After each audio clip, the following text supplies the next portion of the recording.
Não sei por onde começar a ensinar o meu filho a ler e escrever. Não sou professora, não sei nem se estou fazendo certo. Tenho medo de atrapalhar o desenvolvimento do meu filho se eu ensinar errado. Queria tornar esse processo mais divertido para o meu filho, mas não sei como. E então, pais incríveis, vocês também se identificam com alguma dessas falas? Eu sou Glauci Costa, pedagoga, mestre em educação, especialista em alfabetização e idealizadora do ABC em Casa. Aqui eu ajudo você a alfabetizar o seu filho sem sair de casa.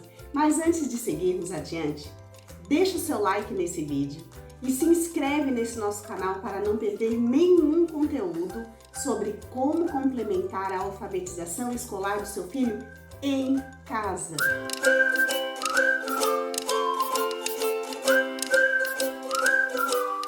A escola ensina, mas eu sinto que é importante complementar também em casa. Eu aprendi a importância de respeitar a individualidade de cada criança e valorizar o potencial único que cada uma carrega.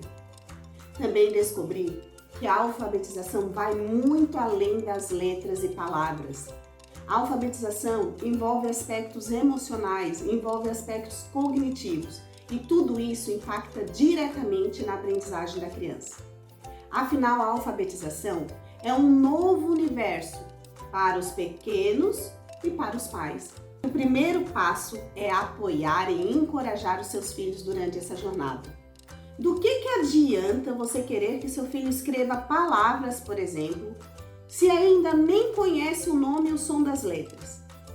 Isso vai trazer mais frustração para o seu filho e para você, que pode até perder a paciência e achar que o seu filho não está se esforçando ou que ele não está se dedicando o suficiente. Primeiro, você precisa saber onde o seu filho está. No caso da alfabetização, em que nível de aprendizagem está o seu filho. E aí depois sim, determinar onde você quer que ele chegue. Ponto de partida, ponto de chegada. O segundo passo é escolher as palavras que você vai pedir para que seu filho escreva. Aqui vale uma observação. Devemos escolher palavras que fazem parte do mesmo campo semântico, tipo nomes de animais, nomes de brinquedos, nomes de comidas, nomes de personagens, de uma história, por exemplo. E aí a gente usa 4 palavrinhas apenas, sendo que cada uma delas será escolhida de acordo com o número de sílabas. Por exemplo, no campo semântico material escolar, por exemplo, você pode dizer apontador, caderno, lápis e giz. Ah, Glauci, mas qual a lógica que você usou na escolha dessas palavras? A escolha das palavras deve seguir uma palavra com 4 ou mais sílabas. Sílabas, os pedacinhos mesmo das palavras. Uma outra palavra com 3 sílabas.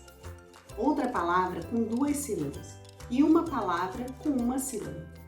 No final, você ainda dita uma frase em que você coloca uma dessas palavras que você ditou na frase. Por exemplo, eu tenho um lápis no meu estojo. A palavra lápis aqui na frase já foi escrita antes. Então, agora que você escolheu um ambiente e um momento adequados para essa atividade, já escolheu as palavras que você vai ditar para o seu filho, as que você vai dizer para ele escrever. Porque também não adianta chegar na hora e ficar, o que eu vou dizer, escreve aleatoriamente. A gente precisa também adiantar isso. Disponibilizou folha e lápis. Então é hora de ir para a terceira parte. Naquele momento que você vai pedir para a criança escrever, inicie a conversa bem descontraída. Então nesse momento você fala o quanto você se orgulha do seu filho, porque sabe que ele realmente é muito capaz, mas que você gostaria de saber bem certinho como é que ele escreve, que você quer saber como que ele pensa ao escrever, e aí você lança o desafio. Explique que você dirá para ele a palavra que você quer que ele escreva, mas que você dirá apenas uma vez, que ele precisa prestar então muita atenção. Dê o tempo que ele precisar, não apresse, né? Não fique dizendo anda, vamos, escreve aí, ele precisa daquele tempo. Deixar que a criança escreva também usando a hipótese dele. É comum, dependendo do nível de escrita que seu filho esteja, que ele até pergunte ou peça ajuda. Então é hora de você tranquilizá-lo e dizer que nesse momento o jeito certo é o jeito que ele pensa. Porque aqui você quer analisar, né, esse documento que ele está produzindo. Então, esse documento produzido pelo seu filho é o seu ponto de partida, é o nosso GPS na viagem. É a partir dele que tudo será pensado para que ele avance gradativamente e chegue com muita tranquilidade no seu destino. Pode ser que nesse momento você fique toda orgulhosa e animada, porque ele escreveu maravilhosamente correto, ou que você se desespere e diga, minha nossa, o que é isso? Não entendo nada. É aqui que está o lance. Pense que você tem um mapa do tesouro em mãos, porque você saberá como avançar e personalizar o estudo do seu filho. Deixa eu te mostrar algumas atividades que eu fiz. Então, o que a gente costuma usar para saber o ponto de partida, onde nós estamos, onde seu filho está e onde a gente quer chegar. A gente quer chegar no pleno desenvolvimento da escrita, né? Que essa criança tenha autonomia para escrever pequenos textos, que ela consiga transmitir as ideias através da escrita, que ela se comunique através da escrita, que seja uma escrita com qualidade,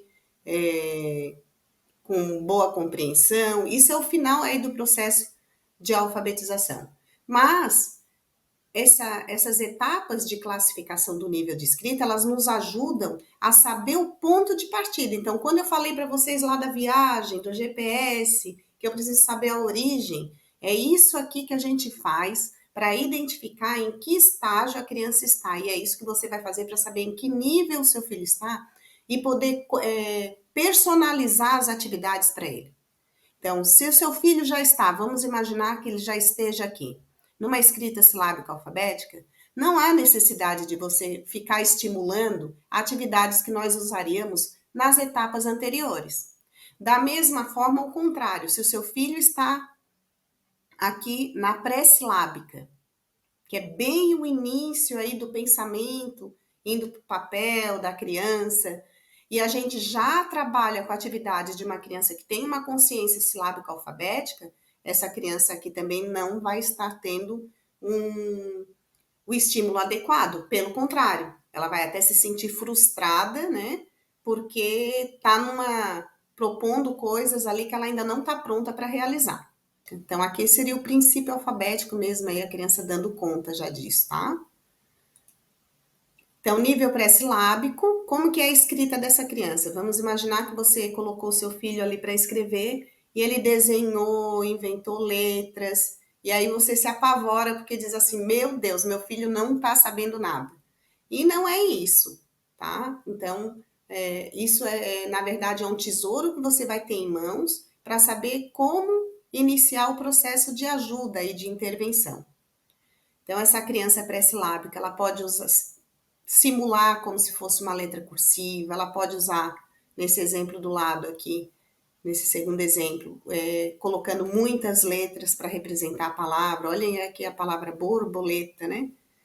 O boi aqui, olha a quantidade de letras. Geralmente, no nível pré-silábico, eles colocam muitas letras para representar as palavras também. Então, se o seu filho tem uma similaridade com esse tipo de escrita, então a gente já consegue identificar que ele está no nível pré-silábico. Se ele ainda não usa letras, a gente diz que é pré-silábico 1. Se ele já usa letras, a gente diz que é pré-silábico 2. Então, nível silábico. Nesse momento, a criança pode ou não fazer alguma referência sonora e ela já começa a perceber que as palavras, ela começa a usar pelo menos uma letrinha para cada sílaba, ela começa a contar os pedacinhos das palavras. Então, se ela vai escrever caderno, ela vai pensar caderno, 3 pedaços, ela vai pensar em 3 letras para representar esse nome. Isso é bem comum acontecer.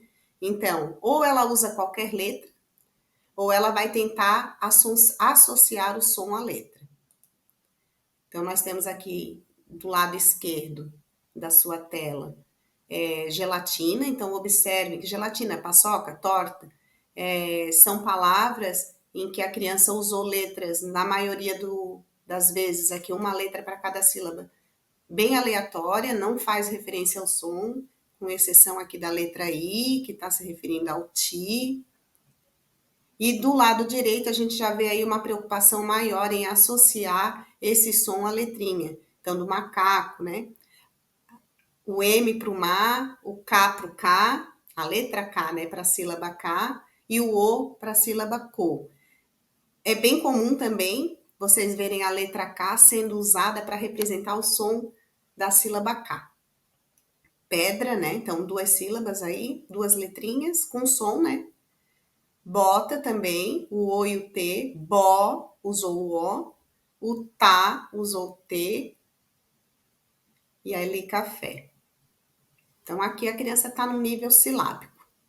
Agora, quando ela passa para o nível silábico alfabético, esse já é um estágio mais repleto assim, de descobertas, de avanços. Aqui a criança já começa a perceber que não dá para escrever uma palavra usando apenas uma letra. Então, ela se esforça e começa a escrever representando a sílaba inteira, né? Usando uma letra para cada, evitando usar uma letra para cada sílaba. Então, aqui na palavra calendário, olha como a criança já está avançando. Se no estágio anterior ela usava uma letrinha para cada sílaba, a gente percebe aqui que a criança já começa a avançar. Então, você pediu para sua criança escrever, o seu filho escrever e está lá lápis escrito L, o P e o E. Você diz assim, mas meu filho não sabe escrever. Não é isso que acontece? Na verdade, ele está num estágio muito avançado da escrita. Ele já está aí, faltando só um passo a mais para alcançar uma escrita alfabética e depois a gente consegue avançar para outros estágios. E aí o nível alfabético. O que seria o nível alfabético de escrita? Aqui, o seu filho já vai estar dominando o sistema de escrita alfabético mesmo, né? Escrevendo palavras com a maioria das letras corretas. Então, aqui nós temos a palavra dinossauro, cavalo, gato. Aqui do outro lado, olha como já avançou essa escrita, né? Eles já vão trazendo também, respeitando convenções ortográficas. E aqui sim, né, a gente pode considerar aí um momento de grande conquista nessa jornada da alfabetização. Então, a princípio, é isso. Então, eu queria trazer um pouquinho para vocês aqui como é que a gente classifica. Não se prendam a nomes, tá? A ideia não é essa. O importante é que vocês identifiquem ali naquele estágio aonde o seu filho está, para que você consiga trazer as atividades adequadas para a necessidade dele. Nem adiante, nem num estágio que a criança não consegue ainda, e nem aquém, né? Não atrás do que ele já sabe fazer, porque também isso é desestimulante. Então, o ideal é que a gente vá avaliando no sentido positivo da palavra, vai identificando e a partir dali vai trazendo novas estratégias, novas atividades. Então, por isso que eu digo, cuidado com o que você propõe para o seu filho fazer. A gente precisa saber em que estágio ele está. Aqui nesse vídeo eu trouxe para vocês bastante explicação sobre esse estágio da escrita, mas a gente também precisa aí saber como que está a leitura, né? Tem outros fatores aí que envolvem a alfabetização, mas esse já é o primeiro passo para vocês. Se vocês já entenderem que a escrita do seu filho vai passar por estágios e que quando você vê uma escrita que ainda não é alfabética, você não vai mais dizer para ele, nem vai pensar e muito menos dizer, né? Que a gente não deve jamais desestimulá-los. Mas você não vai nem pensar que o seu filho não sabe. Na verdade, você vai entender que ele está no processo de aprendizagem, vai identificar onde ele está e é a partir daí que a gente vai fazer com que ele chegue no final dessa viagem. Certo? Eu compartilhei com vocês como que eu faço na prática para identificar o nível de escrita das minhas crianças, para que você também faça isso com seu filho e crie um plano personalizado para ele. Vamos juntos nessa incrível jornada de alfabetização. Não se esqueçam também de curtir esse vídeo, dar o seu like e compartilhar. Um grande abraço e até a próxima!